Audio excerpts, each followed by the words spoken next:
Hello. Hi, what time is it, Andy? It's recording time. It's War with a Mate time. Ah, I thought it was 9:06. Don't let them peek behind the curtain. What time it is? Yeah, don't don't reveal that. Don't reveal what time it is. Yeah. You can't dox time. It's too much personal information. Well, then we go off the same 24-hour clock that every other person does. Am I doing this late? It's not that late. No. That's a crack. As you crack open a beer. Wow, someone's cutting loose. Of course. Cut loose, foot loose. Kick off your Sunday shoes. Actually, that doesn't rhyme. That's fucked me up. I don't know what you were doing. Was that a Footloose. reference? Yes, it was a Footloose. I know reference. Footloose was, but you just said a thing and then it's a lyric. Footloose related. Yes, it's the lyrics to Footloose. Oh, okay. The song, the titular song of the film Footloose. Is that where Baby gets put in a corner? Different film. We've covered that. Oh, yeah. That's Dirty Dancing. Yeah, they're the same film in my head. Right? Why? They're different. They're just sort of 80s dancing things. We can't get into this. This is going to take us far too off tangent, and it's going to make me far too furious with you. This is not about Dirty Dancing or Footloose. This is about War with a Mate. That's what this is, here and now. I know you said the game name instead. This is the podcast in which we play the campaign for North Africa in its entirety. The really long game. Yes, there you go. That's us. We're doing that. You And found the we're right place. Playing the end of Turn 2 up stage 2 today. We are, which takes us nearly to the halfway point of the practice 6 turns we're doing before we do 111 turns of the game. Yeah.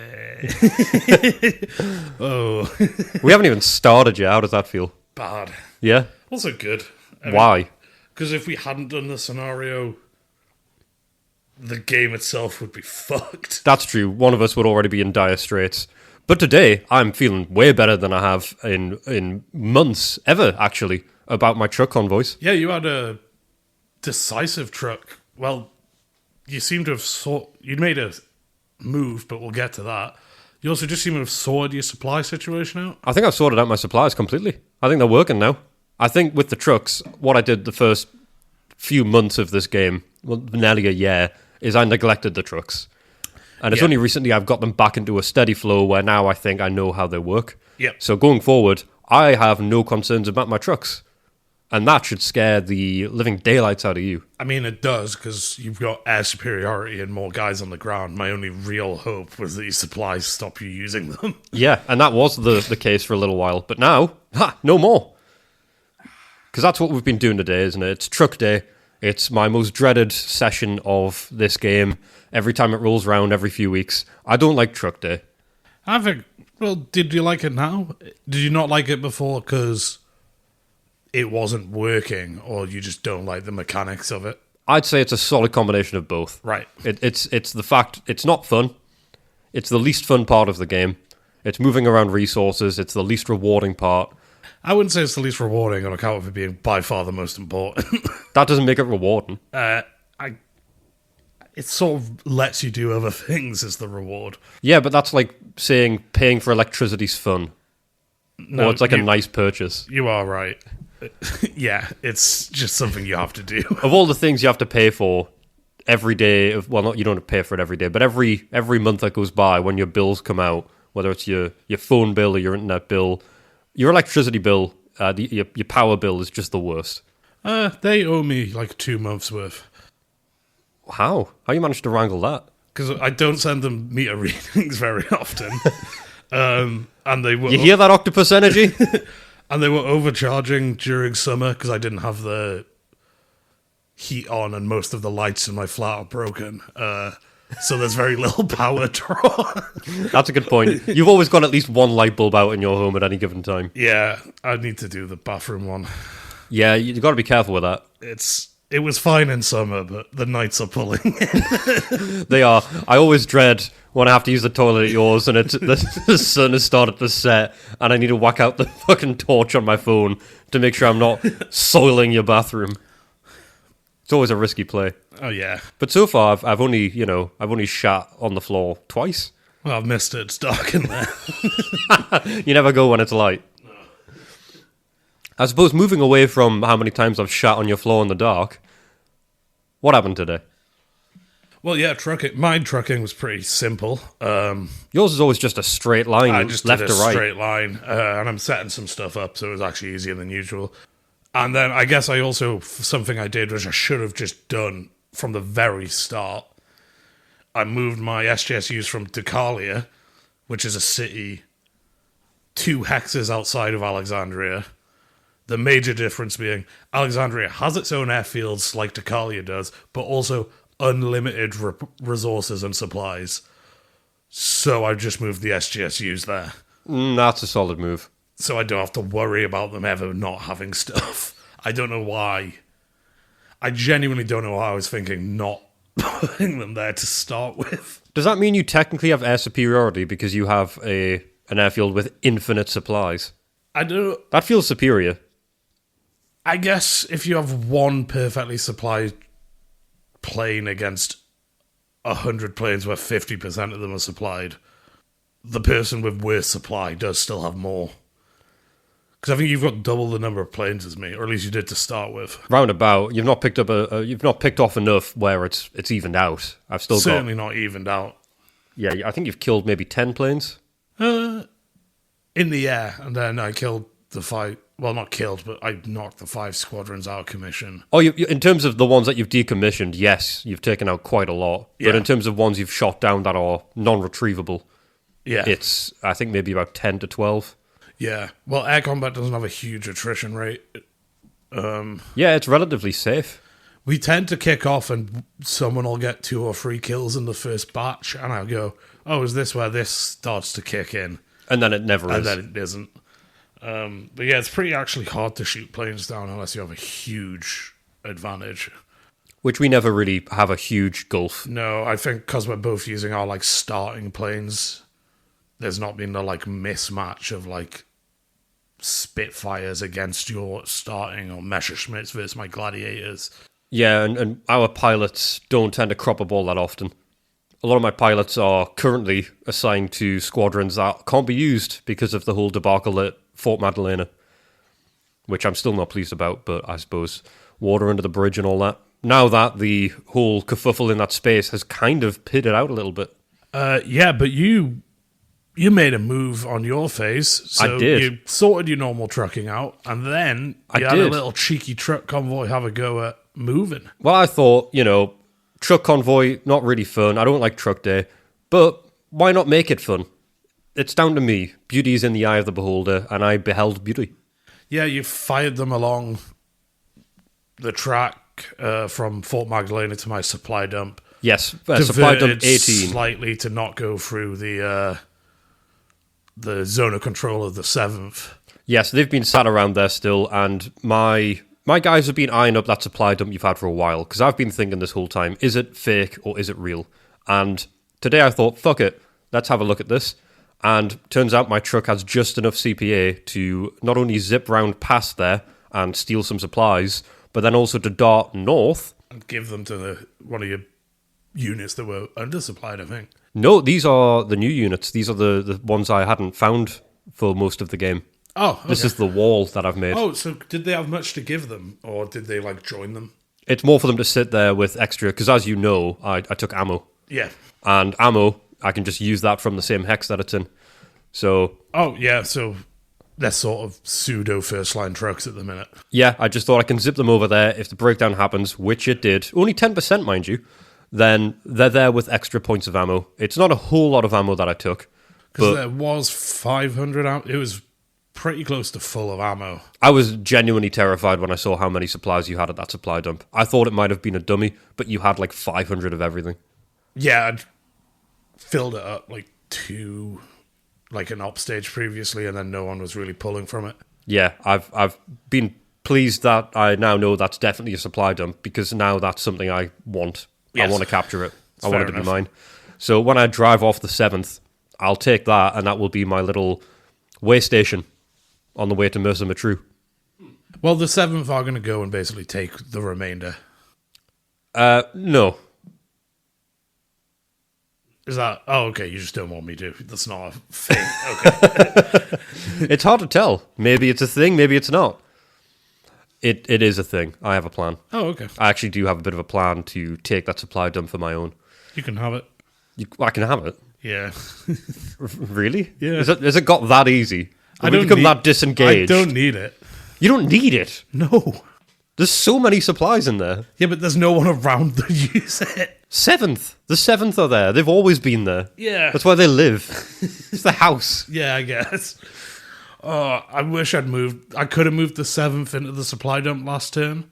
Mm-hmm. But it would have put them on max CPA, which meant if you'd attacked, they would have gone into negative. Yeah. So I stayed free CPA away, so my guys would have the CPA for defense. All right. Should have just gone to the supply dump.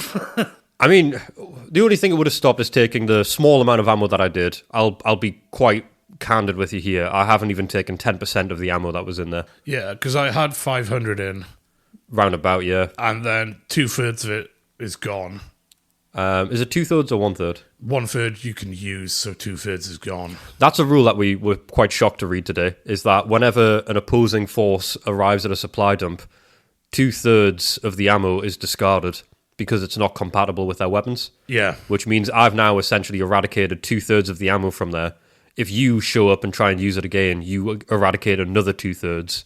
Yes. So it obliterates the amount of ammo if we keep on chopping and changing between that. Yeah, everything else is 1-to-1, I think, between sides. I know fuel and water definitely are. I think fuel. stores are as well. Stores are, fuel is, water, absolutely. Yeah. It'd be crazy if they were like, no, this is Italian Yeah, this is water. Italian. You can't have the Italian water. It's full of pasta. That is not a disparaging remark with prejudice. That is part of the rules of the game. Just before someone tries to call me out for saying something that's not appropriate. Yeah, it's a very niche nation to try and be, a prejudiced man towards, but I'm not. I'm playing as them. Yeah. But I don't want to say that my heart is where theirs are because it's a different time and they were fascist. There's a lot of nuance in this game. It's a PR nightmare. You walked into a minefield. Oh, God. A dummy minefield. Yeah, it didn't need to be dangerous, but I made it that. So I did that. I made my little sneaky move around. I've also used the guys from Tripoli, a bunch of my trucks that have arrived from there, to finally resupply some of the supply dump next to my new wall up at the North Road. Which makes sense, yeah. So they've got a bit of a replenishment. And I've also used another existing convoy to pop into Bardia and then pop to that supply dump as well. So that supply dump, which is at the rear of this new wall I've got on the north, it's got a little bit of supply going on. Nice. Which is good. It's also, that may be another way station on the push east. Yeah. Now I'm understanding how to use the trucks. You create these way stations, you create these rally points, and then you ferry resources between them. What's crazy is it tells you to do this in the rules, but I just didn't pay attention. Yeah. There were too many rules, Andy. I didn't want to get bogged down in all of them. I thought I'll pick and choose the ones that seem important. Like, use your men to kill the enemy men. Yeah. I didn't really think much about how to feed them or water them. But now I'm thinking that way. I am an unstoppable force.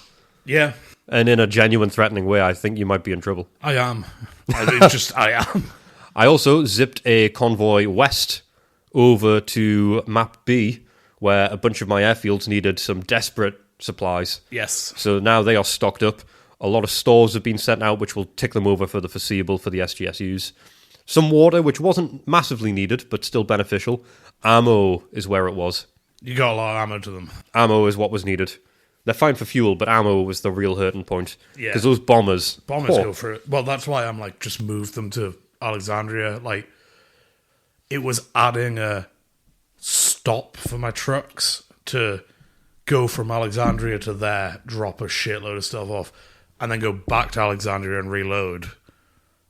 It's just cutting that out. It's going to be very helpful.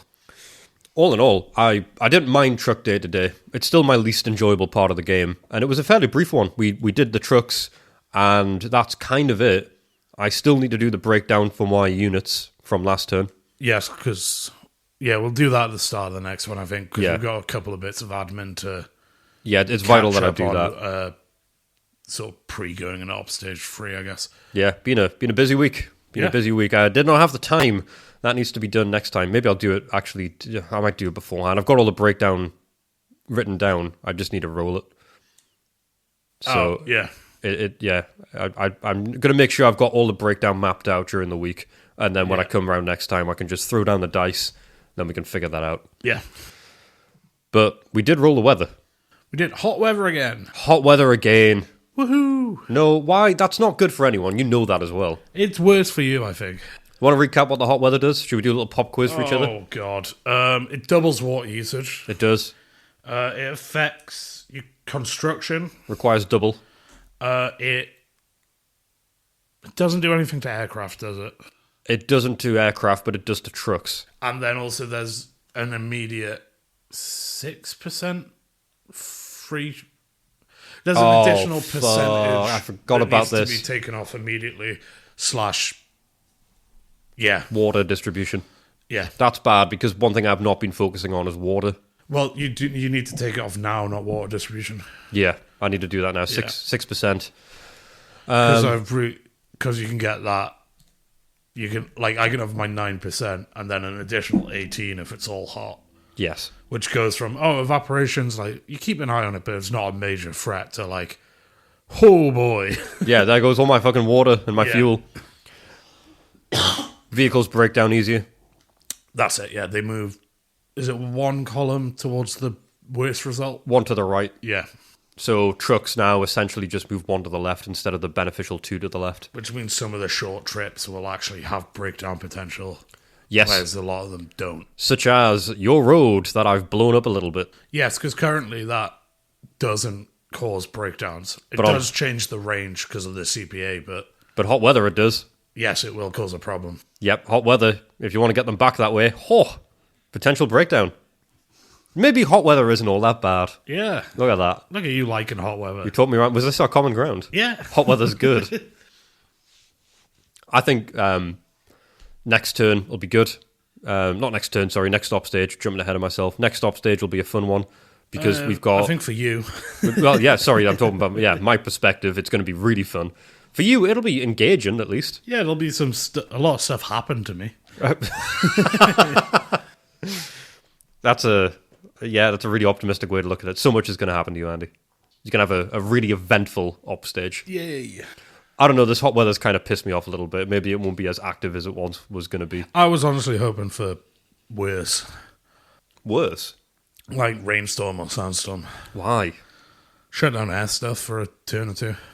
But at the moment, air stuff's kind of balanced. But you just resupplied them.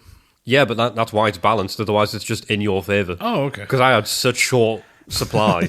I do have those extra fighters or bombers. I think they're bombers that showed up at the start of this turn. So that's all right. Do you need to fly them in from Tripoli? I do, yeah. So that's probably a transfer mission. It is. I need to assign them to one because I keep on forgetting to do that. So transfer mission, next air stage, which is pretty much the next thing we're doing. Yeah, we'll have distribution and stuff. Yeah. You know what, that I don't even mind so much because that's just sort of tick a box. But with trucks, you have to think. I hate thinking. It's my least favourite thing to do. I also don't mind the water distribution because I've got my Excel rows set up where if I just open a unit to do something with it and it's not got last turns on, it's just a case of copying the row. Yes. So it's not... I mean, I want to do it as they're there, but it's not one where I can miss it and cause problems, as it were. Look at you. Yeah. I can make mistakes. I can make problems out of it. I endeavour to. Oh, okay. Well, not really. That's just going to make the game more complicated. I fear I will. But I'm getting more into the swing of it. The admin, everything starts to move seamlessly. It's like a dance, Andy. You feel that? It's like a samba. Is that a dance? Is it a song? Is it a music? Class? Is it a class? Is that a thing? What are the proletariat? Yeah. The bourgeois. The bourgeois, the petty bourgeois, the proletariat. And the samba. Yeah. Here come the samba. Ready to dance on the means of production. Oh, I was thinking of Zumba. Ah, yes, Zumba. Because that's not a type of dancing, is it? It's just a type of class. I think Zumba's... Whereas Zumba a style of dance as well. No, I don't think Zumba's a dance at all. Yeah. Zumba's like a movement. I think it's like a yoga. Yeah. Okay. Yeah, I don't think it's a dance. I'll be honest, I've never tried to. Moved. I've never moved. I rarely move. What I do is I move people.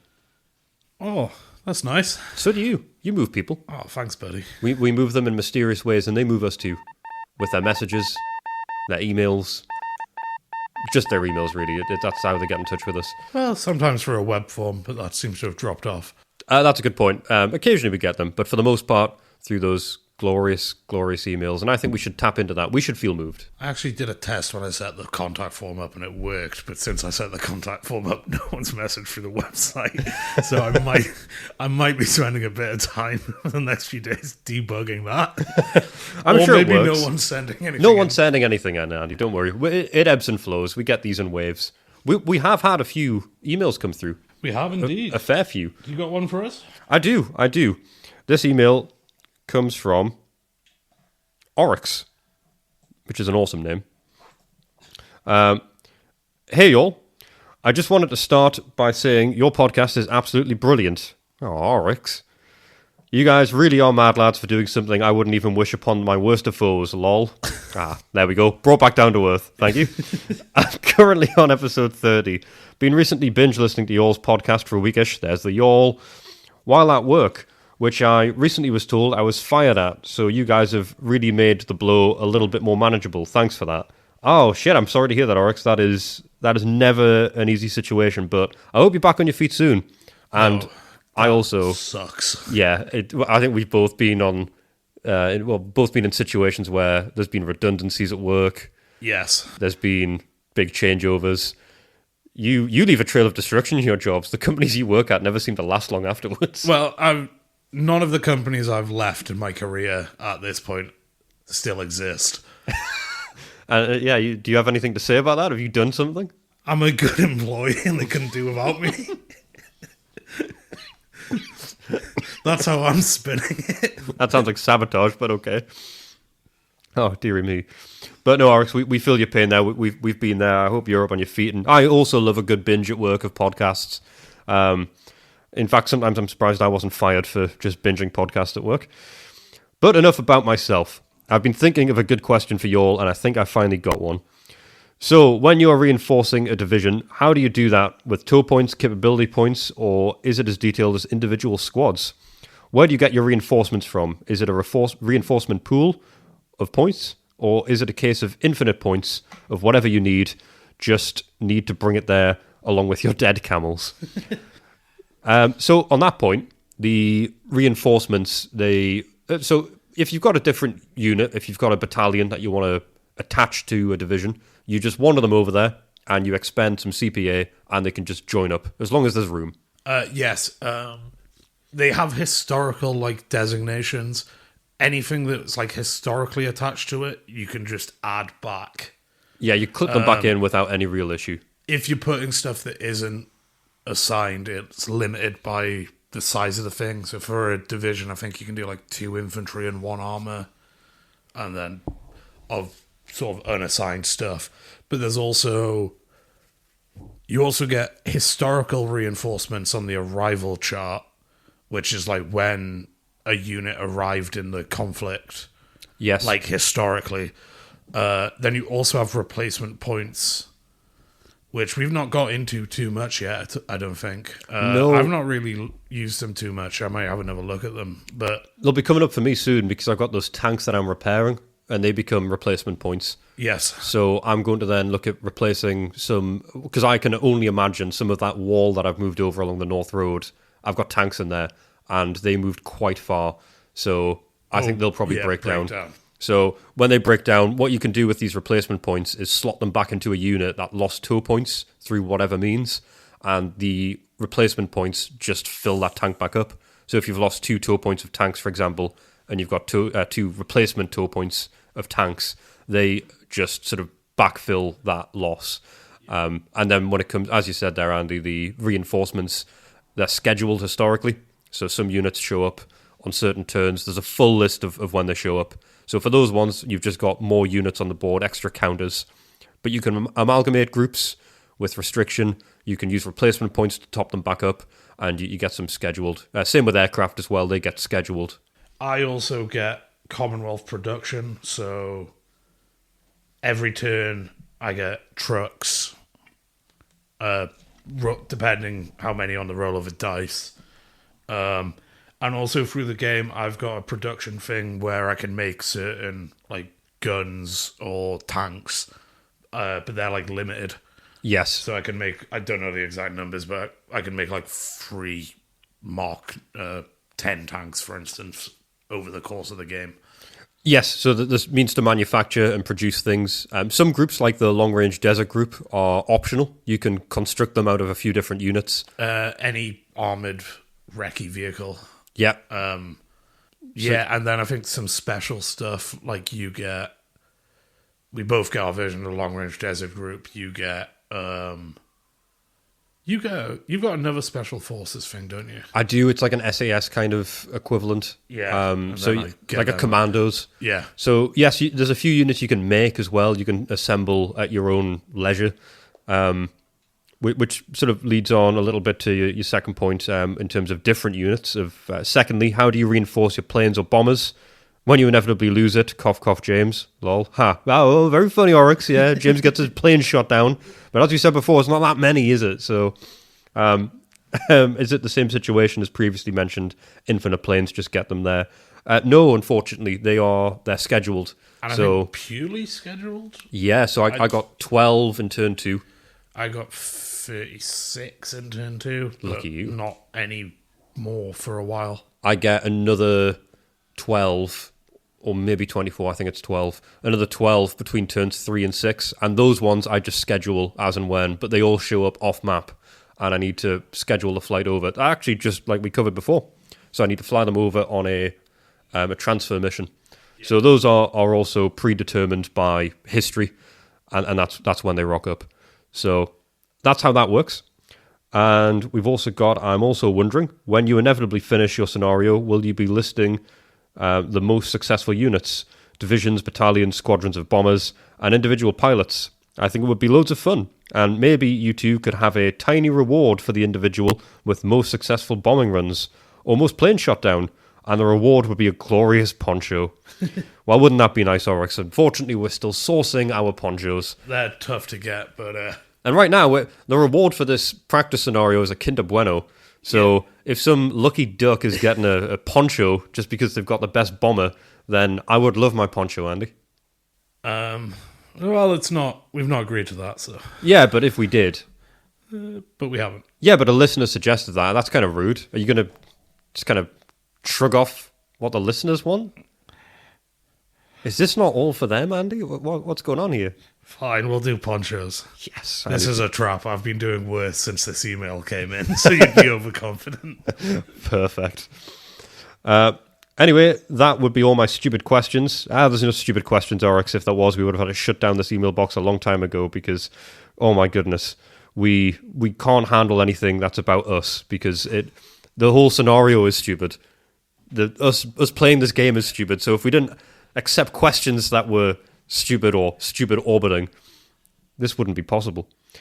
We mainly get very good questions. All the questions we've got are very good. As for doing a breakdown, I think we will do one when we finish the scenario. There'll probably be a gap of a little bit between us starting the game again where we go over the rules one last time to confirm stuff. We will. And we'll probably do breakdowns of how the scenario went, who sort of excelled, best moves, that kind of thing. Yes, we'll need a big debrief at the end of the scenario where we can go back over how all of this went, what the next steps are, and also just, I think, maybe a week or two breather for us to get ready for the full game. So keep an eye out for that, Oryx, because there definitely will be plenty to review. And you also go on to say, deepest apologies for my terrible writing. Dyslexia ain't a kind mistress. Greetings from Iceland. Sincerely, Oryx. To be fair, I mean, Andy, your writing is sometimes messier than this, and that's legible. Yeah, I mean, second language and dyslexic, it's a very good... Yeah, also a good point, yeah. Greetings from Iceland. Oryx, if this is a second language, you've nailed it. If there's dyslexia on top of that, it's genuinely impressive. So, good on you. Sometimes I struggle to write coherently, and, hang on a minute. Also, this is a second email that came through. Also, if you're reading this, I forgot to ask for the pilot episode which would be much appreciated if I could get my gremlin hands on it. Lol, thanks again. I do have some devastating news for Oryx and anybody else who wants that. Yes, that's gone into the oubliette of the podcast gods. We went looking for this the other week. We can't find the lost pilot recording. The file does not exist. Which is devastating because that's where I first coined Deserts of My Mind. I'm beside myself when I realized it was gone. I was genuinely devastated. I'm going to keep looking for it. I think it might be somewhere. I just don't know where it would be. What we do have are a few of the whoopsies. We had episodes, what was it, 30 odd or 40 odd, where we forgot to record partway through. So if you want to hear me talk to myself for a bit, I think episode 9 we've still got where that was a hiccup. Funnily enough, I think that was about Dirty Dancing at the start. Oh, okay. So we've got a few other bits and pieces. So Oryx, I will send you over something. It won't be the pilot while I'm trying to locate that, but you can have something, a little consolation prize, a wooden spoon. But thank you for the email. I hope everything goes well with the job. And yeah, good luck. Question-wise, very good. It's nice to know about replacements. It's a little reminder that we can do that as well. I think we need those little nudges sometimes, people to put us in the right place. We got another one here from Perrin. Hi, you all. Not sure if you got my last message. We didn't. Sorry. We did have a look. It in our email box. So. We had a look, Perrin. I don't know if that was an email you sent to us. It never arrived. So maybe it went to the same place the pilot episode went to. But I've been listening for the past few months, and this has been a great addition to my Friday afternoons at work. It makes the last hour when I'm alone in the office seem less grueling. You get messages from all around the world, and I want you to know you're finding the far reaches of the world in Cornwall. Yes. That is distant land. Fields afar. As an accountant, I love spreadsheets, and I don't even use them at their full potential. And I must ask a question about the organization. Do you have a lot of linking between your units and tracking sheets and have nice little reports or summaries that show totals? If not, would something like that actually be useful, e.g. knowing your overall strength, the strengths of specific divisions in an area, or distribution of resources you have available? Oh, my sweet summer child. Perrin, no. You're an accountant, you've explained, Perrin, and you don't use spreadsheets to their full potential. We are short-sighted, naive fools who decided to play a game we can't play realistically. Yeah. We have definitely not used them to their full potential. So we don't have reports or summaries. I barely even have totals. I would like them. It's a beautiful idea. Maybe we'll spend some of that gap really ironing out the... Yes, the Wallermade gap year. Yeah. Not a full year. Gap month. Yeah, the gap month. Maybe we should look at some reports. That could be interesting. Yeah, we'll set up some Power BI dashboards. Yeah, no, I like the idea of it, and I think it's a good idea, Perrin. I'd like to see how this translates and maybe put some graphs out there for those that love some graphs and charts. I genuinely would look a thing of like, this is getting low. Like, stuff I just forget is there, like an airfield. Oh, I mean, if you looked at mine, there would just be a chart of food, and it just crashes down. It's like the stock market in 2008. The line of food goes down, the line of hunger goes up. Yeah, I guess that is how that works. Supply and demand. We demand food, and there's no supply. As a smaller side, I recommend having a look at Excel esports. It is funny seeing people taking data collation seriously and making impressive documents of weird scenarios. Didn't know that existed. I will have a look at that. Has piqued my interest, yes. That's the thing. I love data when I'm looking at it. I don't love collating data. Yes, I like other people to present me. Yeah, I love... there's a subreddit which is all about different... Oh, like Data is Beautiful. Yes, I think that's it. Yes, Data is Beautiful or Data Porn or something like that. Yeah. Where it is just crazy charts about inane information. But I always find myself scrolling through top post of the month on stuff like that. There's another great one, a great graph website, but actually it's like correlation versus causation or something like that. But they find completely separate like data sets that line up weirdly well. Like the number of films Nicolas Cage stars in a year is like almost directly correlated with how many people drown in home swimming pools. Like, they find just, like, two things that aren't related, but the graphs line up, like, perfectly. Another good one for that is Google Trends. Yes. Where you can just search two different search trends and see how they've worked out.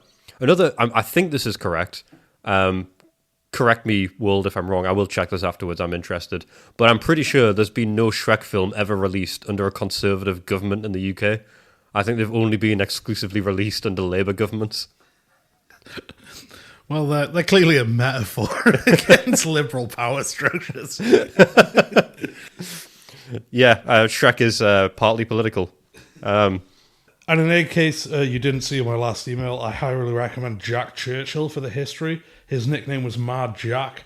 He feels like a war veteran born in the wrong era, but it still goes to town. To quote, "If it wasn't for those damn Yanks, we could have kept the war going another 10 years.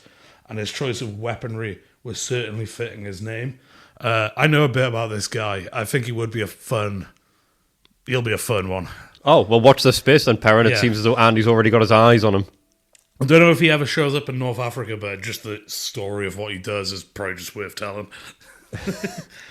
I shall remain subtle, humble, and brave, much to the confusion of my friends. Perrin. Oh, Perrin, I'm with you. When I try and explain this to people I know, they either become frustrated that I'm talking about it again, or they're just confused about the premise of it. It's a very hard thing to explain. So I feel your pain, and it's lovely to hear that we get you through Friday afternoons.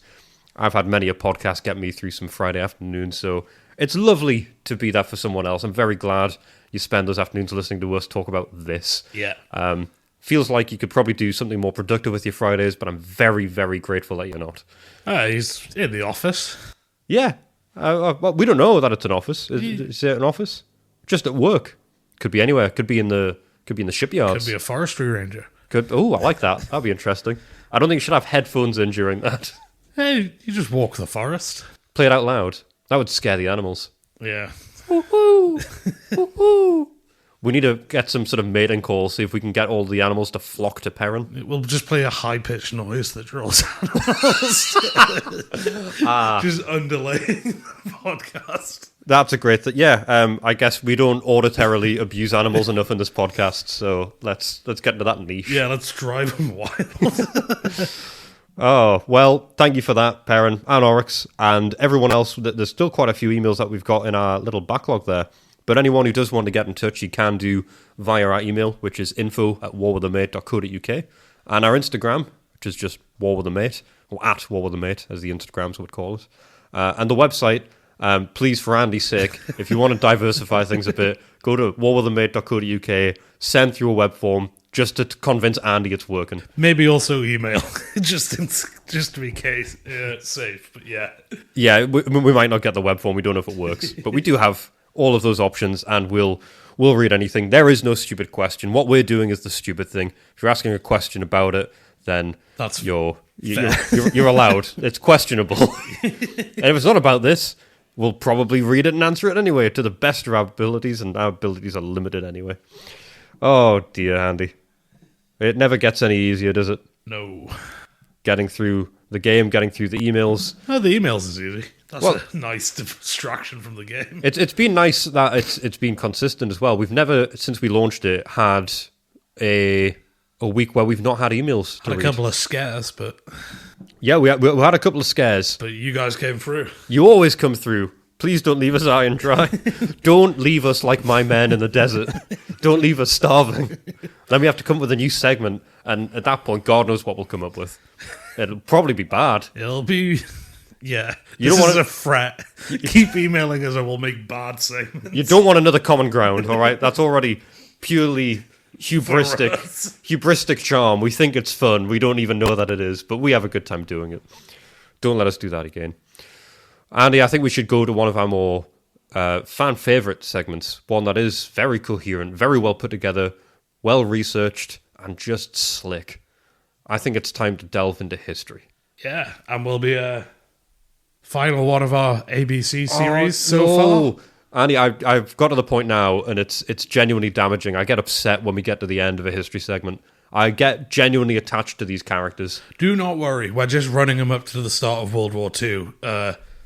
He's going to be appearing in quite a few planned episodes down the line. I'm just going to space them out a bit, but I'm excited for the Avengers crossover event of all the history segment characters. that will be, I'll have to see if Bagnall and Cunningham ever met up. Is Rommel Thanos? Maybe. Sort of in the context of this game, he's the oncoming threat. He's got the Infinity AM radio in his Jeep. Yeah. No FM for Rommel. No FM for Rommel. Alternative podcast title. Yeah. So let's delve back into ABC's history. So here's a quote describing him. I often reflect on what made him the best of destroyer captains. Without a doubt, it was first-class seamanship, fine ship handling, tough and uncompromising discipline, and an aggressive fighting spirit. He was clearly greatly respected in command, but I suspect feared by those that did not meet his high standards and expectations. Revered. Feared. Yes. I will say I would like him to be a captain or a boss. Like, he wouldn't go easy on you, but he would. Firm but fair. The impression I get is he would get the best out of you. So, after the Strait of Dardanelles and the failed action at Gallipoli, he himself is promoted because he's successful in his sort of assignments. He's promoted to commander, and he spends most of 1916 patrolling the Mediterranean, which he finds boring, frankly. He doesn't see much chance for advancement there either.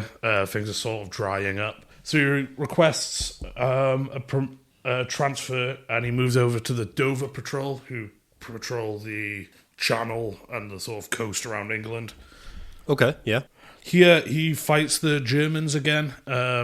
He has 2 or 3 naval battles here where he fights German destroyers and is successful, which earns him his second bar on his Distinguished Service Order. Hey, he's moving on up. Yes. So this comes to the end of World War One. In the interyear wars, he's involved in a conflict I didn't know Britain was involved in. He's involved in defending Latvian independence. Oh, okay. From communists, White Russians, which is the right-wing side of the Russian Civil War, not a drink. I thought, yeah. Oh, you beat me to it. I saw your eyes light up in my head when I was writing it. Oh, fine. Get off with your history then. Latvian nationalists are German, so Britain's involved in this, and also I believe Estonian independence. So throughout several encounters with German forces trying to undermine the Latvian independence movement, he exhibits good self-control and judgment, and his commanding officer at the time says, Commander Cunningham has on one occasion after another acted with unfailing promptitude and decision, and has proven himself an excellent officer, an officer of exceptional valour and unerring resolution. This service sees him rise to the rank of captain, so he gets that promotion on New Year's Eve 1919. And that promotion, he is to lead the destroyer flotillas. So he's starting to move from commanding his own vessel to commanding larger groups of ships. Oh, okay. Well, this is where it really starts to start then. Starts to start? Yeah. Yeah, sure, we'll go with that. Yeah. We'll run with that. That's lazy, but we'll do it. So he serves more time here until the late 1920s when he returns to Britain to take part in the Army's Senior Officer School at Cherennes, as well as the Imperial Defence College. This is quite an interesting scheme, actually. They sort of realised an issue they had in World War One, which was the various branches of the military weren't working well together. So they sort of cherry-pick the best upcoming officers from the Air Force, the Army, and the Navy, and have them all go train together and learn about what restricts each of them, what they struggle with, to sort of have a better view of the overall battle space. Oh, okay.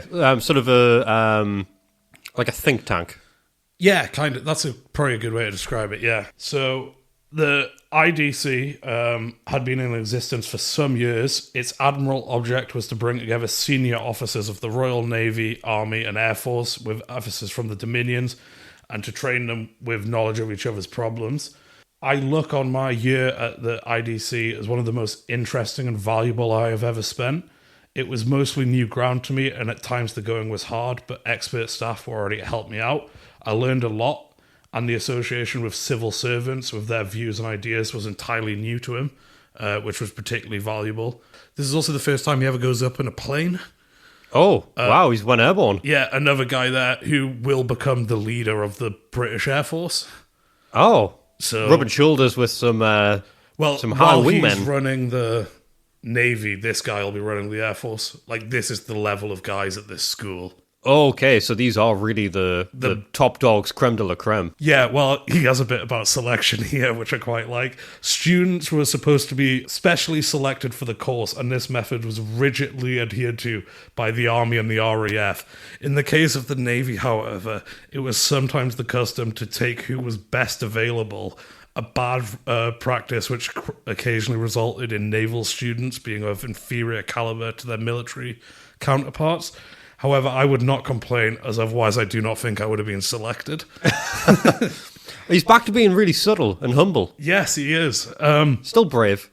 Oh, yeah. And while he's at the Imperial Defence College, he will also meet his wife. Oh, how lovely. Bayat. Here's some stuff about their relationship. He first comes into her orbit in 1917. So this is going back a bit, but we finally sailed from Malta at the end of December, full of mail and passengers for England. The latter included a warrant officer, the governor's aide-de-camp, and a small Scottish terrier belonging to a young lady in Malta that someone had asked me to take home and deliver to quarantine. The young lady, whose name I did not know at the time, had either gone or was shortly going home. Many years later, I made the discovery that her name was Miss Nonna Christine Bayat. We married in 1929. Oh, bless. Yeah.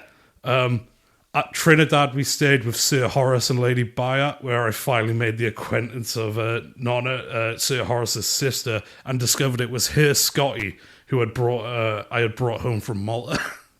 Oh, so he brought the dog and hadn't known it was her, and then met her later on. Yeah, met her 3 or 4 years later. I was written in the stars. Yeah. You know what, Andy? They were passing each other like ships in the night. Yeah. Naval reference.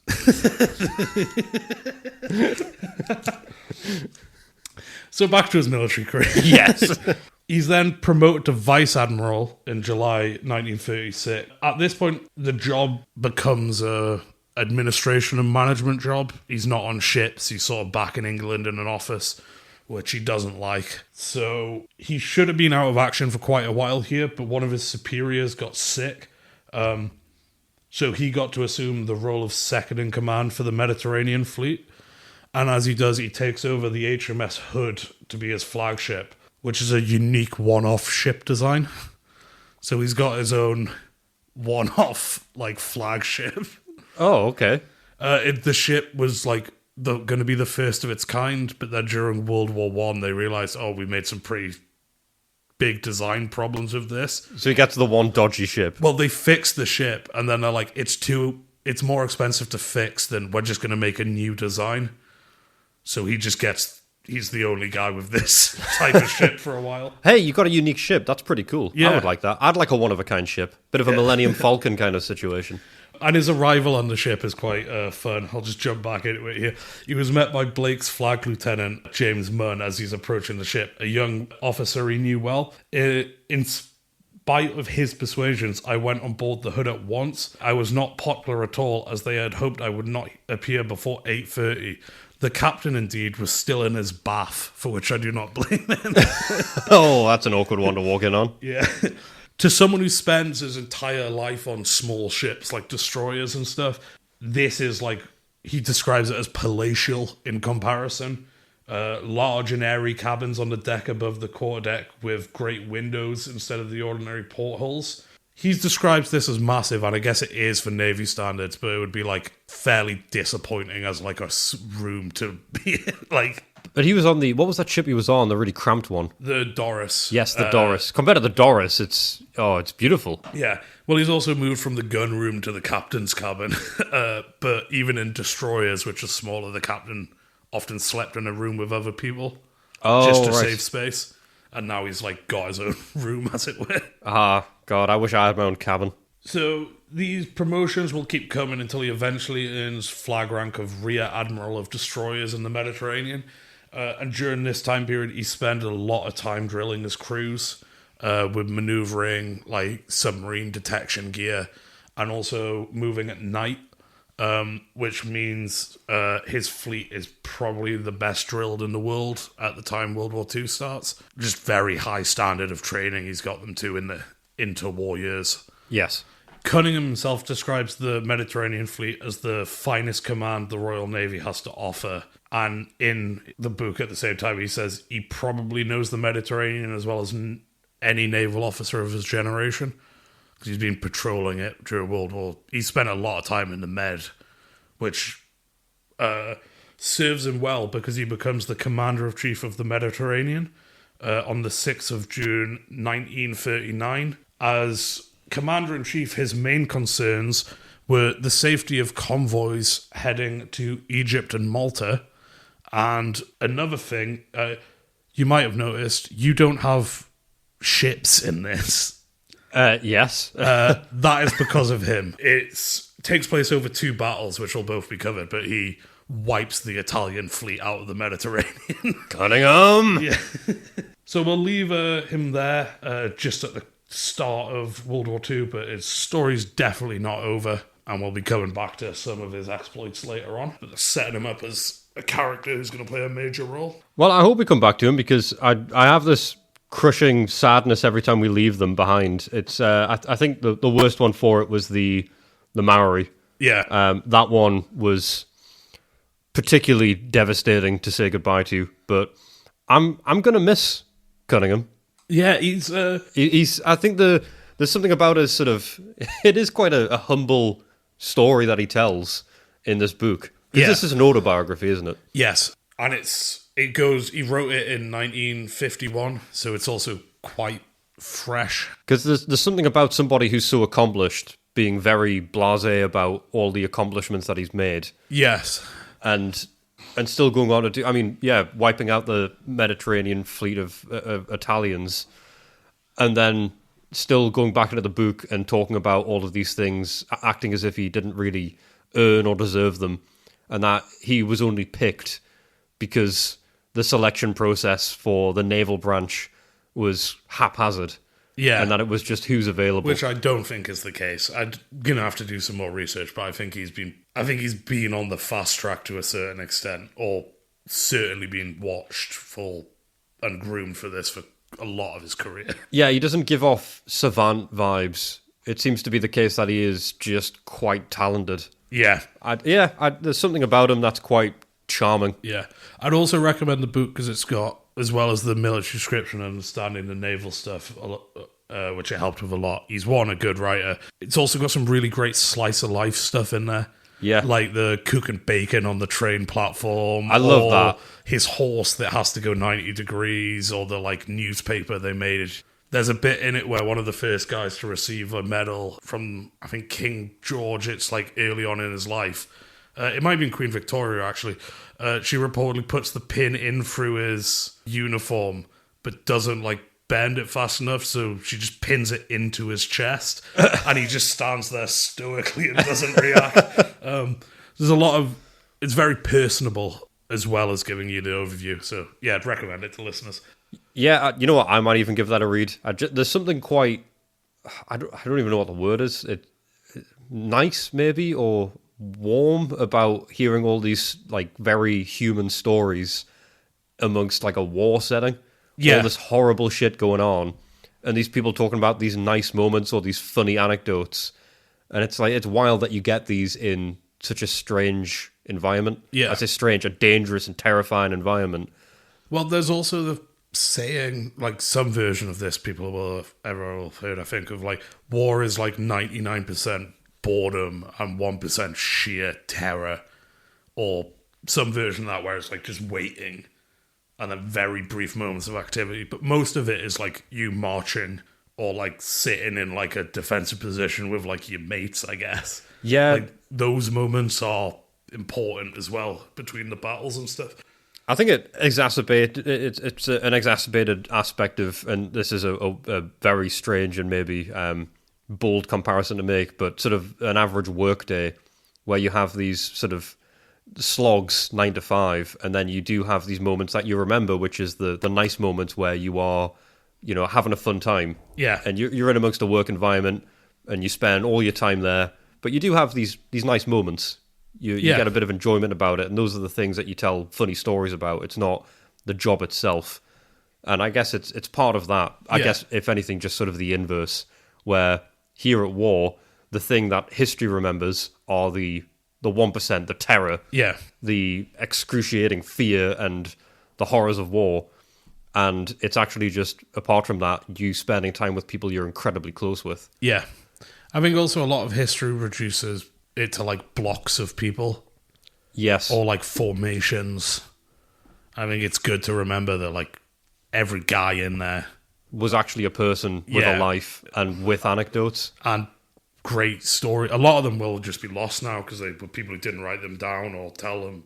Well, it's the same sort of stuff your grandparents try and tell you, and you shrug it off. And you, in hindsight, are like, really wish I'd listened to that. My granddad, he died a little while ago, and he was in Egypt during World War II, and he never got any like stories out of him. Well, I got a few, but I sort of look back now, and I'm like, because now I've got this interest which I didn't have back then. God, there would have been some cool stories. Yeah, but yeah. So anyone listening, if your grandparents have got stories, listen, hear them out. They might be interesting. But if they've told you the same story about 50 times over and over, I get if you want to disengage from that. It's a bit much. But that's grandparents for you. That's life. But sometimes you've got to give them that little wiggle room, haven't you, Andy? Sometimes in a situation where you don't really feel comfortable, you have to give way. You have to allow for that leniency. You have to find common ground. And now for something nicer. A little oasis in the war. It's time for some common ground. I'm trying the intro for common ground. I'm recording it. Maybe.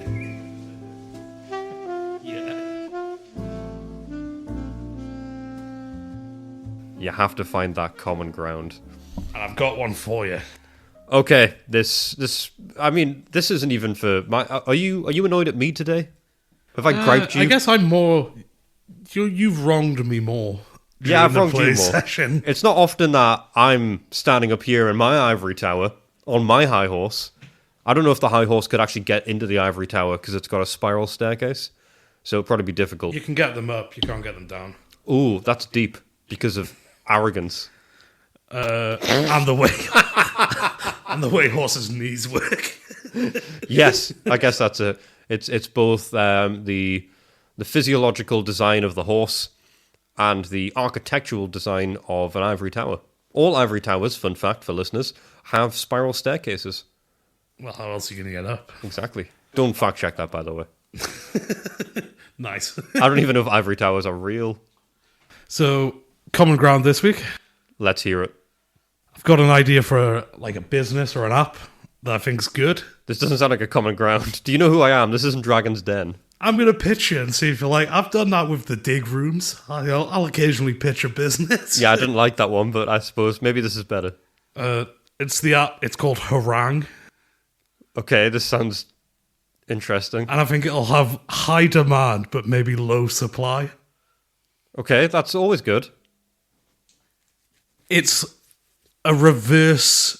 Basically, it's like a reverse Cameo, where instead of sending a request for a message to a famous person and them sending the message back, you send them a message and you get a video of them watching the message. And if they take the money, they have to watch the whole message. And you see the video of them doing it the whole time. Sorry, I'm so confused by this. So I'm sending Matthew McConaughey a message. Which I assume you have a positive relationship with him. Why would you assume that? Do you like him? Well, you got to bear in mind, we still have that celebrity cameo from last week. He's still asleep on the sofa. Yeah, we need to get him out here. And I don't know if he gets on with McConaughey, you know. I don't think he does. Yeah, I don't know. Because I think they've worked together at some point, but I'm not 100%. No, you go back to sleep. We're talking about you, not to you. Do not look at me. Do not look at me. Anyway, sorry, he's a distraction. So, yeah, you want to send a message to like a public figure, I guess, and know they got it and see them react to it. So you could pay like £100 to. You might send him a positive one, but the reason I called it harangue is this is going to be toxic and negative. This sounds terrible. If a celebrity's thick-skinned, there's money to be made. So they have to sit there with their phone in front of them, or their screen in front of them. Yeah, you see them react to the whole message. They hit record, and do they read it aloud? It plays. You record them Or like an audio message. Or yeah, like so instead of them sending you a video, you send them a video. Oh, right, okay, yeah. So, and force them to watch it, I guess, by paying them money. and you get to watch their reaction. Do they have to respond in any way, or is it just a clip of them watching it, and then they can just I guess end the they clip? can, but they just need to watch They're it. not obliged to. No, it's just so you know they've heard your message. Right, okay. I have a few questions about this. First and foremost, Andy, I think this is a really dangerous idea. I think this is really psychologically damaging for anybody who's a public figure in any way, shape, or Well, form. they don't have to be on it. Just like you don't have to be on Cameo. Yeah, I know, but you also don't have to necessarily become a child actor. I think that's still psychologically damaging. I think people see it as something they can do to become successful, and it seems all good. And you know, a lot of money for just watching a video sounds good, but people at the moment are already distressed and terrorized by the online presence of masochistic fans who think it's fine for everybody else to have to share their pain by them just being horrible and negative. So I feel like this could quite easily spiral into that. So I guess on this episode of Paxman, how are you going to rebuke that? It's kind of the... it's bad. It's kind of the point, is it? I guess, yeah. Okay. Wow. I think there's some deep consequences to this one. I think we need some sort of protections in place for these people. There'll be terms and conditions. Oh yeah, because people read those. Yeah. You get them banned from the app afterwards, maybe. But God, the person's already read the message. So I take it you can't use any sort of any crazy offensive language. You can't just rag on them with expletives and slurs and anything like that. It has to be a coherent message. Yeah, you can't just yell for, I guess. There'll be standards. Or if you want to, maybe a guy sets a tier up, so tier 1, it's like, it can be negative, but it's like less than 3 minutes. Does the Pay app more for worse content, I guess. Does the app offer some sort of counselling services to these celebrities? It offers them money they can use for counselling if they want. Well, I think it's a bit like the lottery. You know, the lottery, when you win after a certain amount in the UK, I think you get assigned a financial advisor automatically. I mean, yeah, that makes sense. So maybe you do that for these celebrities. Maybe if someone's account's really going bad, like they've just done something wrong. I guess if they're in the press for any controversial or even on the fence reason, maybe they get suspended for a period of time. That's when people will want to message them. Yeah, I know. But it shouldn't be for that. You should be able to pick out obscure celebrities and boost them into the stratosphere with messages that are confusing or mean-spirited. Yeah. I kind of get the spirit of it. I don't... You see, the thing is, people would use it. They would, and I'll be honest. It's damaging to society and individuals, but people would use it. I'm showing on my cards right now, Andy. I'm fascinated by the idea. Yeah. I think it's ingenious, but not good or perfect. I think it's massively flawed. I think it's morally grey. But I'm fascinated. It's the credit default swaps of sending people messages. You think this could potentially cripple the global housing market? It's certainly bad from conception to execution. And it will just be abused by rich bankers. To be mean to people. Right, okay, no, there's something here. You are onto something. So harangue is it free to access, and then you have to pay each thing, or do you subscribe Pay to to it? send per message. Yeah, so very similar to Cameo. Well, basically, Yeah, it's basically identical to Cameo. The inverse. You're paying for what you send rather than what they... Yeah. But you still get a message from them. It's just it could just be silence while they listen to it. Yeah.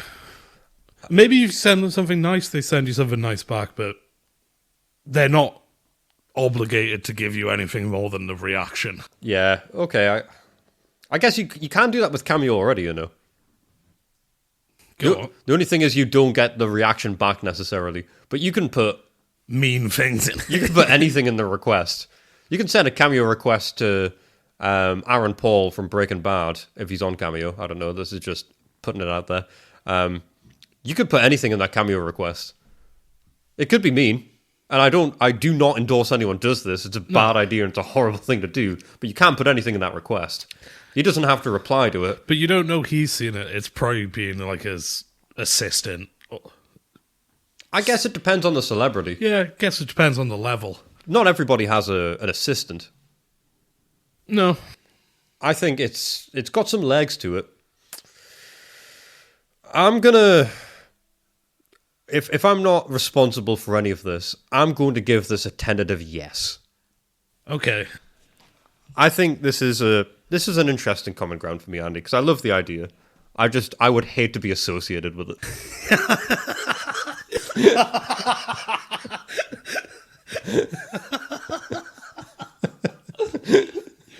Okay.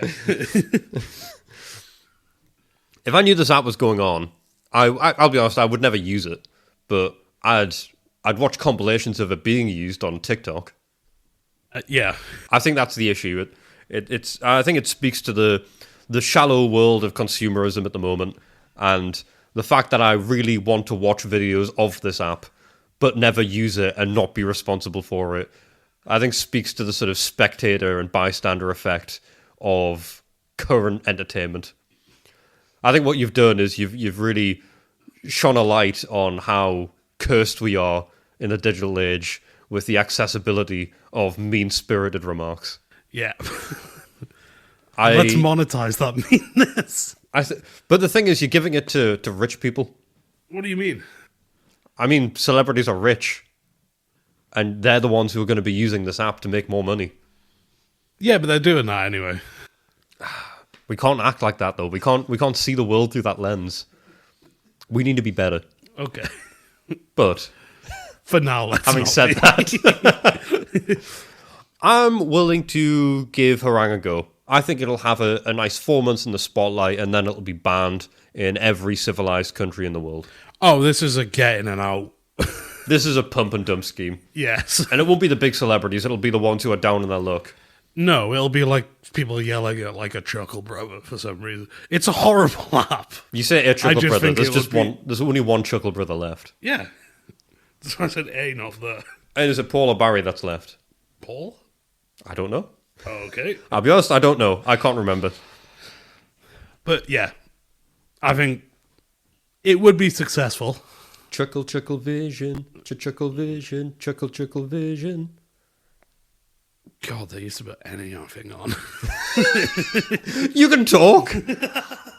Oh, you know what? I think with that we've if we continue to look into this idea further, I'm only going to be more convinced it's a fun idea, and I can't have that on my conscience. I'll get in touch with some VC firms. We'll see how it goes. Do not put my name on this. Okay, but then you don't get any of the cash. Do not put my name on this. Oh, okay. Well, I think we've done it all. We've laughed, we've cried, we've read some emails, we've played some Campaign for North Africa, we've heard about Cunningham and how he destroyed my naval fleet, and I've sung the Chuckle Vision theme in a small part at least. I think that's what we do every week. That's the formula. Going forward. That's what we do now. And everybody listening, you know how to get in touch with us. info@warwiththemate.co.uk, Instagram, warwiththemate, website, warwiththemate.co.uk. Love to hear from you guys. And I think that's a wrap, Andy. Yeah, we'll call it there. So stay subtle, humble, and brave. And witty comment about deserts of your mind. Hey. Oh, nailed it. I could template this shit so easy. Well, farewell, good night, and stay safe. Thanks for listening. Or don't. I'm not your dad.